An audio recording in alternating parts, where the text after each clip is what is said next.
ich herzlich allen Landsleuten, Nowruz feiernden Nationen und Freunde. Ich heiße Sie heute alle herzlich willkommen nochmal. همه شمایان رو امروز خوش آمدید میگوییم. ما خیلی شاد هستیم که ما امروز با شما هستیم. Добрый вечер, уважаемые дамы и господа. Мы, группа Авеста, с огромной радостью приехали по приглашению посольства Таджикистана в Германию и с огромной радостью привезли вам частичку Таджикистана.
شما از تاجیکستان نیستید؟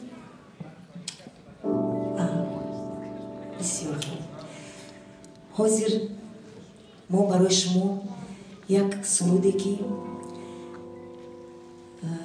نامش سرودی تاجیکی هست ولیکن به زبانی روسی سرایده می شود. نترسید، من شما به یادم میکنم. Я встретил девушку. Маме хостам ки шумо ба мо ёрӣ диҳед, баланд баланд ҳама каса сароем.